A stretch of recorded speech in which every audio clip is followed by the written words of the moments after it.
में समोसे और जलेबी का ब्रेकफास्ट किया है और मम्मी काट रही है यहाँ पर कद्दू। तो आज उसकी सब्जी बनाने वाली है वो।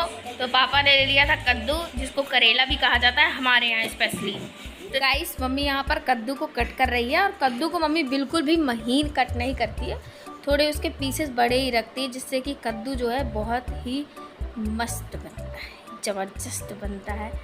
तो इसको सारे कद्दू को मम्मी ने कट करके रख दिया था और अभी सब्ज़ी बनाई नहीं थी, नहा करके ही बनाएंगी। और यहाँ पर मम्मी ने ढेर सारी बोतलें भर के रख दी थी पानी से, और नल आ गए थे, मतलब अब नल मेहरबान है, ज़्यादा तारीफ़ ना करूँ कि पता चला कल ही ना आए, ऐसा हो जाता है। तो यहाँ पर सारी धुलाई कर दी थी मैंने सटक लगा करके, और मम्मी ने जो भी कूड़ा पन्नी वगैरह में रखा हुआ था वो सारा पीछे फेंक दिया था। और इसके बाद यहाँ की अच्छे तरीके से कर दी थी मैंने साफ़ सफाई। और यहाँ पर मम्मी ने कद्दू की सब्ज़ी छौंक दी थी नहा धो करके, तो यही छौंक रही थी। तो मेथी और जीरा से मम्मी ने कद्दू की सब्ज़ी छौंक दी थी, थोड़ी सी लहसुन डाल दिए थे और हल्का सा मम्मी ने इसमें मसाला डाल दिया था। और गाइस तो यहाँ पर मम्मी ने कद्दू कढ़ैया में डाल दिए हैं और बस अभी इन्हें पकने के लिए छोड़ देंगी। इनसे कह देंगी अलविदा कद्दू, अब तुम पक जाना, उसके बाद हम तुमसे मिलेंगे। तो थोड़ा सा मम्मी ने गरम का मसाला भी डाल दिया था इसमें। और ये गाइस ये बाइक वाले बहुत मूड़े आए रहते हैं, जब भी मैं वॉइस ओवर करती हूँ वहाँ जाते हैं भड़बड़ाने। तो मैं आप लोगों से बताना चाह रही हूँ कि आज पापा ले आए थे खोवा 1 किलो, तो मम्मी बना रही है उनसे पेड़े। और पेड़े बनाने के लिए सबसे पहले मम्मी ने कढ़ाई में थोड़ा सा दूध डाल लिया था और 1 किलो के लगभग शक्कर डाल दी थी, क्योंकि 1 किलो के लगभग ही खोवा था।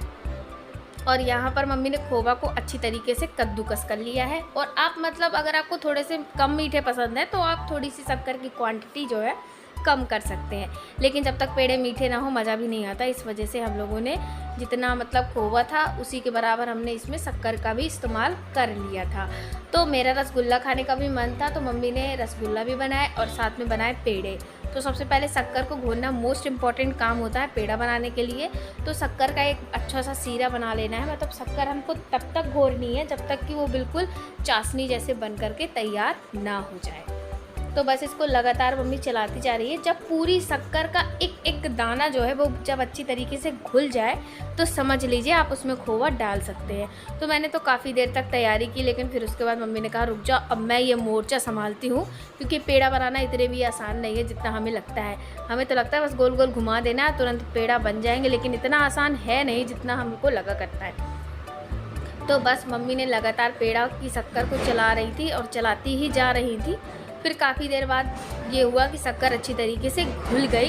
अरे ट्रैक्टर महाराज शांत हो जाओ। गाइस ये ट्रैक्टर मूड़े आ जाते हैं, सच में परेशान कर लेते हैं मतलब।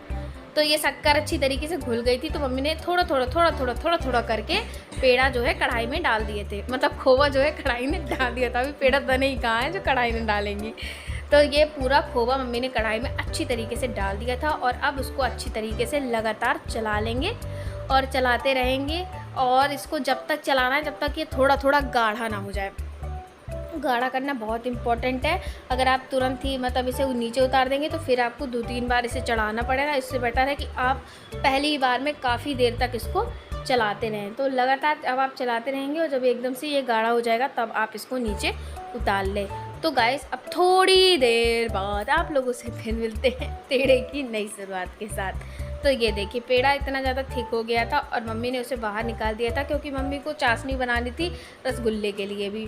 तो मम्मी ने रसगुल्ले के लिए यहाँ पर चाशनी बना करके तैयार कर ली थी और लगभग 2 कटोरी के लगभग मम्मी ने शक्कर ली थी, उसमें 1 कटोरी पानी डाल लिया था और मस्त सी मम्मी ने चाशनी गंजी में बना ली थी। और मैं यहाँ पर पेड़े को लगातार चलाती जा रही थी, क्योंकि जब तक पेड़ा घोटे नहीं तो वो टेस्टी बनते नहीं हैं, चिकने बनते नहीं हैं। और एकदम बाजार जैसे पेड़े खाने हैं ना गाइस, तो इसको घोटना बहुत ज़रूरी है। और घोटने का मतलब होता है लगातार चलाते रहना करछी को, मतलब ये जो झरिया रहती है ना उसको करछी बोलते हैं जहाँ तक से, तो उसको लगातार कढ़ैया में आपको चलाते रहना है। मतलब वो जो खोवा है ना वो 1 मिनट के लिए रेस्ट ना करे, बस उसको गोल गोल गोल गोल आप घुमाते ही रहें। तो यहाँ पर मम्मी कर रही है तैयारी बनाने की रसगुल्ला। तो मम्मी लगातार बैठी थी, उनके पैरों में बहुत ज़्यादा दर्द हो गया था, इसलिए उन्हें पैर फैला लिए थे अपने। और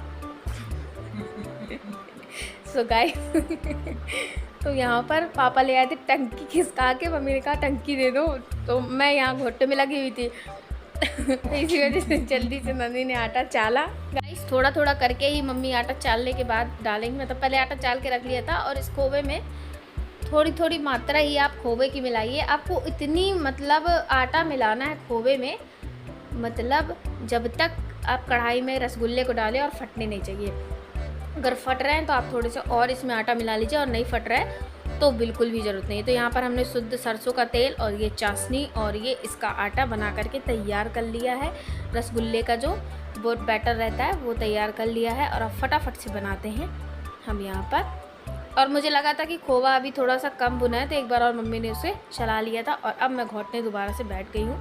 तो मम्मी यहाँ पर बनाने लगी है फटाफट से रसगुल्ले, और देखिए एक भी रसगुल्ले फट नहीं रहे हैं, छिलका उनका निकल नहीं रहा है, तो आटा एकदम परफेक्ट है।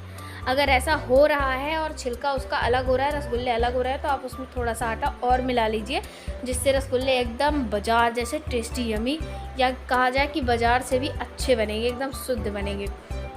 एक तो अगर आप घर के शुद्ध देसी घी से रसगुल्ले बनाते हैं ना गाइस, एक तो उसका सौंधापन, दूसरा जो खोवा रहता है बाज़ार का वो भी एकदम अच्छा हो तो उसका सौंधापन, और तीसरा जब मम्मी अपने हाथों से बनाती है तो उसका स्वाद।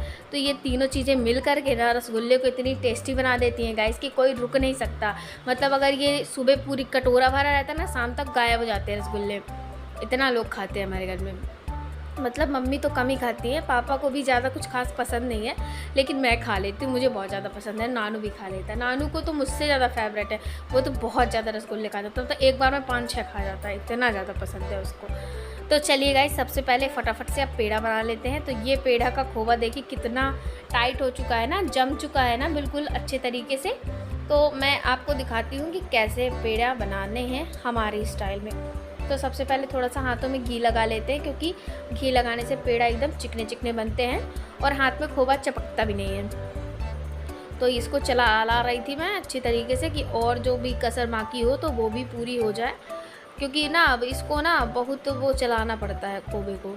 तो यहाँ पर मैंने हाथ में लिया था और गरम था पेड़ा, फिर मैंने ये जो थप्पी रहती है ना, सबके घर में मिल जाती है, जो लोग पेड़ा बनाते हैं ना उनके घर में ये थप्पी ज़रूर मिल जाती है, तो उसी से हमने इसमें डिज़ाइन कर दी थी गाइस। तो इस तरीके से सारे पेड़े बन करके तैयार कर लिए थे, बना करके मतलब। और कुछ पेड़े भगवान जी के लिए भी निकाल दिए थे, क्योंकि खोवा बिल्कुल भी जूठा नहीं था, और भगवान जी के प्रसाद में अगर कुछ दिन पेड़े लग भी गए तो कोई दिक्कत की बात नहीं है। जब हमारा मन करता है तो 1-2 मम्मी से एक्स्ट्रा भोग में लगवा लेते हैं। तो गाइस चलिए फटाफट से सारे पेड़े बना करके तैयार कर लेते हैं, इसके बाद दिखाते हैं कि रसगुल्ले कैसे बने हैं। आप लोगों से भी बिल्कुल भी इंतज़ार नहीं हो रहा होगा ना कि जल्दी से फटाफट से रसगुल्ले खाए जाए। तो ये देखिए कितने मस्त रसगुल्ले रखे हुए हैं, ये देखिए गाइस कितने मस्त दिख रहे हैं। जितने दिख रहे हैं ना उतने ही खाने में यम्मी है, और जितने आपको ऊपर डूबे हुए दिख रहे हैं ना उतने ही नीचे भी घुसे हुए बहुत सारे रसगुल्ले बन गए थे, लेकिन खाते वक्त पता भी नहीं चला कितनी जल्दी ये ख़त्म भी हो गए। तो चलिए गाइस, इसी के साथ आज के ब्लॉग को भी करते हैं, मिलते हैं आप लोगों से ऐसे इंटरेस्टिंग नए ब्लॉग में। तो आज का ब्लॉग आप लोगों को अच्छा लगा हो तो लाइक कर दीजिएगा, चैनल में नया हो तो सब्सक्राइब कर दीजिएगा, और ऐसे ही इंटरेस्टिंग ब्लॉग देखने के लिए। तो चलिए फटाफट से मैं एक बार टेस्ट करके भी बता देती हूँ कैसे बने हैं। तो यहाँ मैंने लिया रसगुल्ला और गप्पे से मुँह में डाल दिया, और बहुत टेस्टी था। तो चलिए